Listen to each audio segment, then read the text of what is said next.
প্রিয় শিক্ষার্থী, আসসালামু আলাইকুম। আশা করি প্রত্যেককেই ভালো রয়েছো। আজকে আমরা নবম দশম শ্রেণীর পদার্থবিজ্ঞান বইয়ের বস্তুর উপর তাপের প্রভাব এই অধ্যায়ের একটি গুরুত্বপূর্ণ প্রশ্ন নিয়ে হাজির হয়েছি। এই প্রশ্নটি আজকে আমার সমাধান করে দেব। তো আশা করছি সম্পূর্ণ ভিডিও জুড়েই আমার সঙ্গেই থাকবে এবং আমাকে উৎসাহিত করার জন্য ভিডিওটিতে একটি লাইক, কমেন্ট এবং চ্যানেলটি সাবস্ক্রাইব করে আমাকে উৎসাহিত করবে। তো আজকে আমি প্রশ্নটি খুব সুন্দর এবং সাবলীল ভাষায় তোমাদের সামনে উপস্থাপন করার চেষ্টা করব ইনশাল্লাহ। তো আমার সঙ্গেই থাকো। তো এখানে প্রথমেই দৃশ্যকল্প 1 যেখানে রয়েছে সেটিতে বলা হয়েছে 200 ডিগ্রি সেন্টিগ্রেড তাপমাত্রায় 700 গ্রাম ভরের একটি বস্তুকে 30 ডিগ্রি সেন্টিগ্রেড তাপমাত্রার 262.5 গ্রাম পানিতে নিমজ্জিত করলে মিশ্রণের তাপমাত্রা পাওয়া যায় 50 ডিগ্রি সেন্টিগ্রেড। তাহলে এখানে রয়েছে তাপমাত্রা ছিল 200 ডিগ্রি সেন্টিগ্রেড বস্তুর তাপমাত্রা এবং বস্তুর ভর রয়েছে 700 গ্রাম, এবং এই বস্তুটিকে 30 ডিগ্রি সেন্টিগ্রেড তাপমাত্রায় 262.5 গ্রাম পানিতে নিমজ্জিত করা হয় এবং সর্বশেষে মিশ্রণের যে তাপমাত্রা সেটি হয়ে যায় 50 ডিগ্রি সেন্টিগ্রেড। এবং দৃশ্যকল্প 2-এ বলা হয়েছে 500 গ্রাম ভরের অপর একটি বস্তুর তাপমাত্রা 80 ডিগ্রি সেন্টিগ্রেড বৃদ্ধি করতে 18,000 জুল তাপের প্রয়োজন হয়। তাহলে এই দুটো আমাদের দৃশ্যকল্প 1 এবং দৃশ্যকল্প 2-এর মধ্যে ছিল। তো এখন আমাদের গ নাম্বার যে প্রশ্নটি রয়েছে, দৃশ্যকল্প 1-এ পানির গৃহীত তাপ নির্ণয় করো। এইখান থেকে একটা বিষয় আমাদের একটু বুঝতে হবে, সেটা হচ্ছে যে 200 ডিগ্রি সেন্টিগ্রেড তাপমাত্রা 700 গ্রাম ভরের একটি বস্তু ছিল, তাকে 30 ডিগ্রি সেন্টিগ্রেড তাপমাত্রার মাত্র 262.5 গ্রাম পানির মধ্যে নিমজ্জিত করা হলো। তাহলে এখানে বস্তুর তাপমাত্রা কত কত ছিল? 200 ডিগ্রি সেন্টিগ্রেড, আর এখানে পানির তাপমাত্রা ছিল মাত্র 30 ডিগ্রি সেন্টিগ্রেড। তাহলে আমরা ক্যালোরিমিতির মূলনীতি থেকে আমরা জানি যে বস্তুটির সবসময় একটা জিনিস মাথায় রাখতে হবে, বা ক্যালোরিমিতির মূলনীতি থেকে আমরা যেটা জানি সেটা হচ্ছে যে গরম বস্তু তাপ হারাবে আর ঠান্ডা বস্তু তাপ গ্রহণ করবে। তাহলে এখানে দুটো বস্তুই মোটামুটি গরম, তার মধ্যে পানির তাপমাত্রা মাত্র 30 ডিগ্রি সেন্টিগ্রেড আর বস্তুর তাপমাত্রা 200 ডিগ্রি সেন্টিগ্রেড। তুলনামূলকভাবে বস্তুটি অনেক বেশি গরম ছিল, তাই বস্তুটি তাপ হারাবে এবং পানি তাপ গ্রহণ করবে। তাহলে এখানে আমরা যদি সরাসরি আহ, বিস্তারিত প্রশ্ন সমাধানে চলে যাই, তাহলে এখান থেকে আমরা দেখতে পারবো যে পানির ভর রয়েছে 262.5 গ্রাম, বা এটাকে কেজিতে প্রকাশ করলে 0.2625 কেজি হবে। আর তাপমাত্রা পরিবর্তন মিশ্রণের তাপমাত্রা হয়ে গিয়েছিল 50 ডিগ্রি সেন্টিগ্রেড, আর সেখান থেকে পানির তাপমাত্রা ছিল 30, তার মানে মিশ্রণের তাপমাত্রা পরিবর্তন হয়েছে মাত্র 20 ডিগ্রি সেন্টিগ্রেড বা 20 কেলভিন। আর পানির আপেক্ষিক তাপ আমরা সবাই জানি 4200 জুল/কেজি/কেলভিন। গৃহীত তাপ কিউ ইকুয়াল হোয়াট?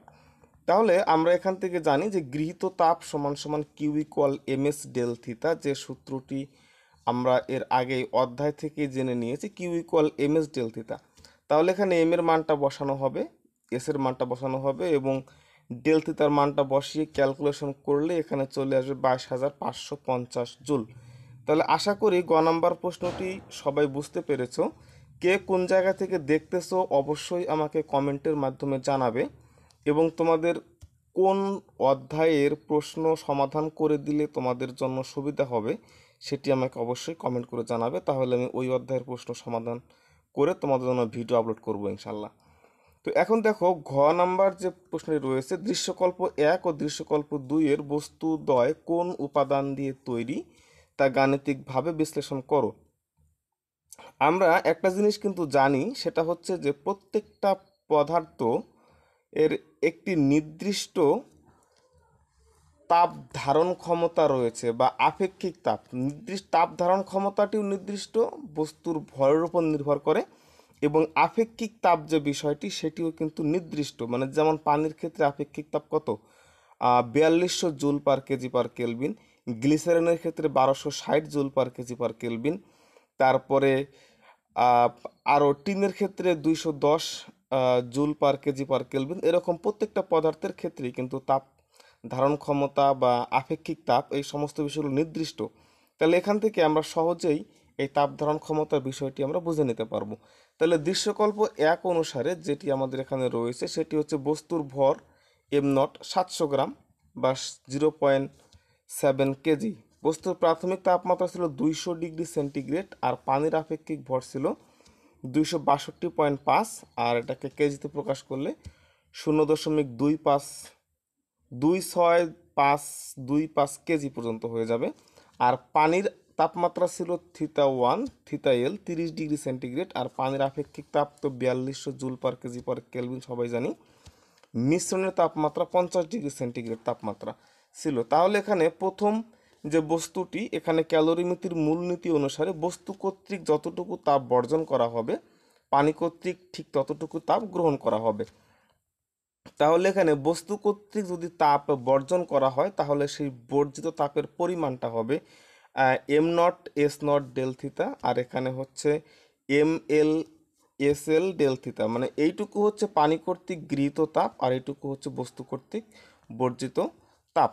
তাহলে এখানে যদি আমরা সম্পূর্ণটা ক্যালকুলেশন করি তাহলে এখানে বস্তুর তাপমাত্রাটা 200 ডিগ্রি সেন্টিগ্রেড থেকে কমে 50 ডিগ্রি সেন্টিগ্রেড তাপমাত্রা নেমে আসবে। আর পানির তাপমাত্রা 30 ডিগ্রি সেন্টিগ্রেড তাপমাত্রা থেকে বৃদ্ধি পেয়ে 50 ডিগ্রি সেন্টিগ্রেড তাপমাত্রায় উন্নীত হবে। তাহলে বস্তুর তাপমাত্রা 200 থেকে কমে 50 ডিগ্রিতে নামবে, তার মানে 200 থেকে 50 বিয়োগ হবে ডেল থিতাটা। আর এখানে পানির তাপমাত্রা 30 থেকে 50-এ উঠবে, তার মানে 30 থেকে 50-এ যাওয়া পর্যন্ত যেটুকু তাপের প্রয়োজন ছিল সেটুকু তাপ সে গ্রহণ করবে। তাহলে এখানে গৃহীত তাপ ইকুয়াল বর্জিত তাপ যেটা আমরা পাই সেটি হচ্ছে এইটুকু এখানে থাকবে, তার মানে 0.7। এর মানটা আমার নির্ধারিত আমাদের বের করতে হবে, কারণ এখানে আমাদের বস্তুটি নির্ধারিত করতে হবে যে বস্তুটি কি আসলে, সেটার আমরা আপেক্ষিক তাপ বের করলেই বস্তুটি চিহ্নিত করতে পারবো। আর এখান থেকে বিয়োগ করতে হবে, আর এদিকে যেটা রয়েছে সেটা আমাদের একটু গুণ করলে আমাদের একটু সাইড সেন্সটা করে দেখানোর চেষ্টা করলে খুব ভালো হতো। যাই হোক, আশা করি তোমরা সকলে একটু বুঝতে পারবে, মানে সাইড সেন্সটা তোমরা করে নিতে পারবে, যার কারণে আমি এখন দেখাচ্ছি না, আর ভিডিওটিও লং হয়ে যাবে সাইড সেন্সটা দেখাইতে গেলে। তার কারণে এখানে আমাদের এস ইকুয়াল মানে S not equal 210 joule per kg per kelvin.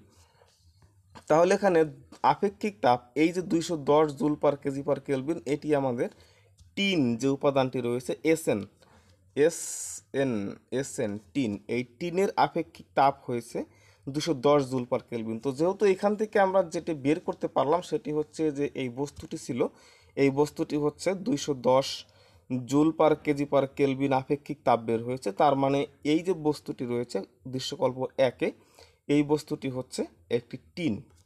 তাহলে দৃশ্যকল্প 1-এ হিসেবে আমরা বুঝতে পারলাম। দৃশ্যকল্প 2 আমরা যদি একটু উদ্দীপকটা দেখে আসি তাহলে এখান থেকে আমরা দেখা যাচ্ছে যে দৃশ্যকল্প 2 এইখানে এই যে উপরে রয়েছে, তো 500 গ্রাম ভরের অপর একটি বস্তুর তাপমাত্রা 80 ডিগ্রি সেন্টিগ্রেড বৃদ্ধি করতে 18,000 জুল তাপের প্রয়োজন হয়। এই বস্তুটি কি? তাহলে এটারও আমাদের এস মানে আপেক্ষিক তাপটা নির্ণয় করতে হবে। তাহলে দৃশ্যকল্প 2-এ দেখো বস্তুর ভর রয়েছে 500 গ্রাম বা 0.5 কেজি, তাপমাত্রা বৃদ্ধি 80 ডিগ্রি সেন্টিগ্রেড, মানে নিচের তাপমাত্রাটা দেওয়া নেই, আর গৃহীত তাপ হচ্ছে 18,000 জুল। তাহলে এখন যদি আমরা বস্তু কর্তৃক গৃহীত তাপ q equal m s del theta হিসাব করি তাহলে কিউ এর মানটা দেওয়া রয়েছে 18,000, আর এম এর মান হচ্ছে 0.5, এস এর মান হচ্ছে এস তো যেটা জানা নাই সেটা বের করতে হবে, আর 80। তাহলে এটাকে যদি আমরা একটু মানে সাইড চেঞ্জ করে নিয়ে আসি তাহলে এস এর মান চলে আসবে 450 joule per kg per kelvin. তাহলে লোহার আপেক্ষিক তাপ 450 joule per kg per kelvin আমাদের বের হয়ে গেল। বিদায় দৃশ্যকল্প 2-এর যে বস্তুটি সেটি হয়েছে লোহা। লোহার আপেক্ষিক তাপ 450 joule per kg per kelvin, আর টিনের আপেক্ষিক তাপ 210 joule per kg per kelvin. সুতরাং বলা যায় দৃশ্যকল্প 1-এর বস্তুটি টিন এবং দৃশ্যকল্প 2-এর বস্তুটি হচ্ছে লোহা। আশা করি এ ধরনের যতগুলো প্রশ্ন রয়েছে এই এই টপিকটা যদি তোমরা বা এই অধ্যায়ের আমি আজকে যে সৃজনশীলটি সলভ করে দিলাম এরকম আরও যত প্রশ্ন আসবে ইনশাল্লাহ তোমরা সকল প্রশ্ন এইটার আলোকে সমাধান করতে পারবে। এর আগেও আমি এই অধ্যায় নিয়ে আরও 2টি ভিডিও আপলোড করেছি।